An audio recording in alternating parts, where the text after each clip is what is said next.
Olá, bem-vindos novamente ao nosso programa Olhar de Estilo. Hoje o meu entrevistado é o Laírton, constelador sistêmico, que vai explicar para a gente a respeito do que é constelação familiar, do que é constelação sistêmica. Primeiramente, obrigada, Laírton, por ter aceitado o convite. Eu que agradeço, estamos aqui para colaborar e deixar a nossa vida um pouco mais leve. Que bom. Já começa explicando para a gente, Laírton, o que é constelação sistêmica, por que ela é tão importante? As constelações vieram através de um alemão, um filósofo chamado Bert Hellinger. Ele era um apaixonado pelas relações humanas, ele era uma pessoa muito observadora. E ele observou que, apesar de a gente fazer todo o esforço que a gente quer de ir adiante na nossa vida, evoluir, tem algo que nos prende, que empaca, vamos chamar assim. E às vezes até que repete, tem uma certa repetição. E o Bert observou que tem umas leis sistêmicas que a gente, vendo ou não, entendendo ou não, ela está presente em nossas vidas. Essas leis é como a lei da gravidade, eu gosto de exemplificar. Tu não vê, mas se tu andar aí e tiver um buraco, se tu cair, tu cai, né? E as leis sistêmicas também. E essas leis são o pertencimento, o equilíbrio de troca e a hierarquia. Explica pra gente um pouquinho cada uma dessas leis. Como é que elas funcionam num sistema familiar, por exemplo? O pertencimento é o sentimento que nós todos temos de sentir pertencentes à nossa família. Isso tem o lado bom e o lado não tão bom. Por exemplo, em determinada família, a consciência daquela família diz que todos têm que se separar no casamento. Então, por mais que eu queira, que eu ache uma pessoa legal, uma pessoa bacana, inconscientemente eu vou me sabotando para que aquela união que é bacana aconteça algo que eu me separe. Para que inconscientemente eu me sinta pertencente àquele sistema. Exatamente, isso é de maneira velada, inconsciente. E às vezes também o Bert observou que não é só em relação aos pais. Às vezes é algo muito mais antigo, avô, bisavô, que mesmo que eu não conheça eles, vem no nosso inconsciente aquela informação e eu mesmo sem conhecer, eu acho daquela maneira. Dentro dessa lei ainda, Laírton, fala pra gente, por exemplo, pessoas, famílias que às vezes prosperaram bastante, mas tem históricos que sempre um quebra e vai se repetindo. Aí o filho também consegue prosperar muito financeiramente, mas chega um momento que ele quebra. A mesma linha de raciocínio, né? A mesma linha de raciocínio, porque eu vou falar de algum caso prático que a gente já constelou, que as pessoas, teve uma mulher uma vez que veio do interior do estado, aqui de Santa Catarina, com essa questão que tu está falando, olha, eu prospero, eu vou bem, vai um tempo bem, lá pelas tantas acontece algo que desanda tudo.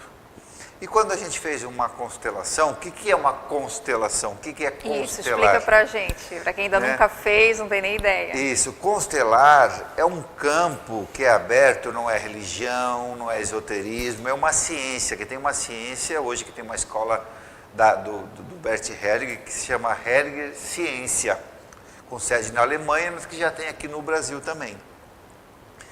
É um campo, como as baleias saem lá do Polo Norte, da Antártida e vêm aqui para a Praia do Rosa para procriar, né, para acasalar, ninguém mostra o caminho a elas. Elas nascem pequenininhas e vêm. Então, é esse campo que é nos guiado numa constelação. E a constelação mostra o que a gente não consegue ver, porque a gente não consegue ver porque a gente tem um ponto cego. Né? E nesse caso específico dessa mulher, ela tinha essa repetição, que ela quebrava de tempos em tempos. E na constelação apareceu que um avô dela ganhou uma herança. E o marido dela abdicou dessa herança. Ele não quis a herança. Eu sei mais ou menos, imagina. Isso. Então o que ele disse? Eu não preciso. Ele foi uma certa arrogância. Ele fez de bom coração, mas os avós fizeram, os pais fizeram, construíram com muito suor e deixaram algo para ele. E ele falou, não, fica para os irmãos, eu estou muito bem. E isso deu uma arrogância, isso teve um peso que essa mulher depois abriu o negócio, prosperava e depois de um tempo ela vinha a perder tudo para honrar a herança que o marido dela tinha abdicado. É como se ela não fosse, para ela fazer parte daquele sistema, ela precisaria repetir aquele padrão que anteriormente já havia sido feito. Exatamente. E depois, quando a gente foi mais a fundo nessa questão da herança, aquela herança tinha vindo de um modo não tão legal, vamos chamar assim. Foi uma disputa de terra, no qual houve mortos. Então foi disputa que houve mortes. E dessas mortes resultou a terra. E dessa terra resultou essa herança. Então o emaranhado era maior ainda. Era maior ainda. Mas depois que foi solucionado, depois que foi olhado para isso, porque a constelação tem isso. A gente vê, ela mostra o que a gente não consegue ver. E depois que a gente consegue ver, a gente consegue ir adiante. Reordenar, né? Reordenar. Que aí já vai para a nova lei, a hierarquia. Que o Bert também observou que tem essas leis, né? Pertencimento à hierarquia. O que é a hierarquia? Sempre quem vem antes tem a precedência. Isso nos relacionamentos, principalmente na família. Às vezes um filho toma inconscientemente a posição de uma mãe ou de um pai. Isso é terrível para essa pessoa. Porque ele passa a vida inteira tentando consertar a relação do pai e da mãe de maneira inconsciente e a vida dele desanda. Já vi vários casos assim. Isso. Relacionamento que não dá certo, fica um tempo e vai embora. Por quê? Porque ele está com o pescocinho virado, olhando para questões do pai e da mãe. Então isso tem a ver com a hierarquia. E também nas empresas.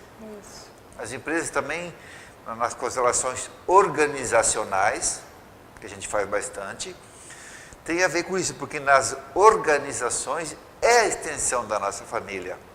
Sim. A gente leva para o mundo, para fora, o que a gente aprendeu na nossa família. Então, a gente leva para o mundo o que a gente traz, o que a gente aprendeu lá. Então, a questão da hierarquia é bem importante no nosso dia a dia. E nesse caso, pegando esse gancho de empresas familiares, aumenta mais ainda ou não tem uma relação? Aumenta mais ainda porque além disso, tem a questão afetiva, que além de ter a hierarquia, tem as relações emocionais, que daí embola tudo, aí tem casos que dá certo, quando as pessoas sabem lidar com isso, sabem lidar, tem uma inteligência emocional. E daí a hierarquia fica mais fácil. Porque às vezes, se a gente for parar para analisar a questão da hierarquia, 3 irmãos, por exemplo, às vezes o caçula é aquele que é mais dinâmico, é aquele que é mais proativo, e os outros mais velhos, pegando num sistema de empresa familiar, dando um exemplo como esse. Deve ser complicado, né? Porque tem essa questão da hierarquia, mas às vezes aquele caçula, ele tem uma função de liderança naquela organização acima dos irmãos. Pode acontecer, e não quer dizer que vai dar errado, mas desde que esse irmão caçula respeite a hierarquia familiar. Na família ele é o caçula, mas na empresa, por ele ter uma dinâmica, por ele ter um perfil mais de empreendedorismo, é natural que ele se destaque. Ok, pode dar certo sim. Tá tudo certo, mas agora, se um pequeno, vamos chamar assim, o irmão menor, quer conquistar um lugar que não é dele, de maneira intransigente, isso vai ser terrível para toda a família e principalmente para a vida dele, para a vida dele. Os filhos, a esposa, vai cobrar um preço. E isso vem às vezes gerações depois, né? E isso tem influência Sempre depois volta. nas gerações futuras, os filhos depois querem compensar. Isso já vai para a nossa próxima lei, que é o equilíbrio de troca entre o dar e o receber. Eu acho perfeita essa lei. Eu acho que se a gente usasse para tudo, o mundo seria bem melhor. Muito melhor, porque o equilíbrio de troca tem a ver com o dar e o receber. Quando alguém dá demais para alguém, fica num nível de superioridade. E quem recebe, às vezes, fica inferior, se sente inferiorizado. E essa pessoa que fica inferiorizado faz algo para ferir o que Isso tiver. tudo é inconsciente, tá, gente? Isso é importante sempre deixar bem claro. Exatamente. Não é algo premeditado, eu vou me vingar, eu vou fazer. Não, é algo inconsciente que a pessoa ela tem movimentos, vontades, né, de fazer, que às vezes ela nem entende o porquê. Exatamente. Ela faz de maneira inconsciente para resgatar a dignidade dela, porque ela não é porque ela é boa ou má. Isso. Bem que tu tocou neste ponto, porque é de maneira de equilibrar essa relação de troca. E para equilibrar a gente faz coisas às vezes que não são legais. Por isso que é importante, às vezes, quando tu fazer algo para alguém, pedir algo em troca, que dá dignidade. Isso é difícil, né? É difícil. É difícil. Muitas pessoas são doadores. Sim. Mas, por exemplo, tu faz uma doação, por exemplo, numa entidade beneficente. Isso é muito legal. Porque o que tu retribui, o que o universo te retribui em troca, dá um equilíbrio tremendo. Como eu faço, por exemplo, projetos sociais e tal, eu tenho um equilíbrio, uma troca que eu recebo, presentes do universo que são muito grandes. Então, essa lei do equilíbrio de troca, se tu observar, você que está me assistindo em casa, quantas pessoas que tu já ajudou, depois tu disse, poxa, eu ajudei a pessoa e a pessoa puxou meu tapete.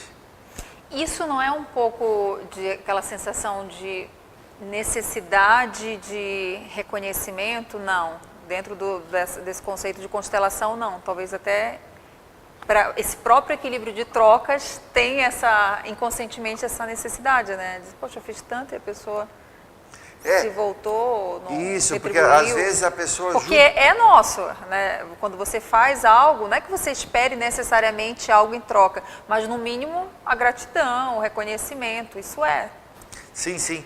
E às vezes a pessoa tem a gratidão, tem o reconhecimento, mas como tu bem falou, é uma vontade interna, uma coisa velada, que tem que equilibrar. E em muitos dos casos a pessoa faz de bom grado, faz de bom coração, mas mesmo assim o equilíbrio de troca tem que ter. Não precisa ser na mesma moeda. Por exemplo, tu empresta um dinheiro para alguém. Fulano, tu faz tal coisa para mim? Mesmo que essa pessoa te pague o dinheiro, ainda assim tu emprestou o dinheiro primeiro. Então, ainda assim tu vai ficar um pouquinho acima. Então, se tu pedir algo em troca, tu dá dignidade, fica uma relação de igualdade. Assim também é nos relacionamentos de casal, por exemplo. Isso é interessante, algo até, de repente, para a gente fazer um outro programa só a respeito disso. Não é? Isso. Já vou te deixar o convite novamente para vir aqui outras vezes para a gente conversar, de repente temas específicos, direcionar. Laírton, deixa os teus contatos, a gente vai colocar aqui na descrição do vídeo a respeito disso. Convida o pessoal que está em casa para conhecer a constelação. O meu contato é Constelacão Florianópolis. O meu telefone é o 48DDD 996670999. Eu faço grupo de constelação aberto e gratuito lá na UFSC, no Hospital Universitário, 2 sextas-feiras ao mês, no projeto Amanhecer, são todos convidados. E eu faço grupos também abertos, né, em datas específicas, 2 vezes ao mês. Então tá, obrigada, Laírton. Eu que agradeço a Zig, a Prime TV por essa oportunidade. Gratidão. Por hoje nós ficamos por aqui. Nos acompanhe nas redes sociais e nos vemos novamente na semana que vem.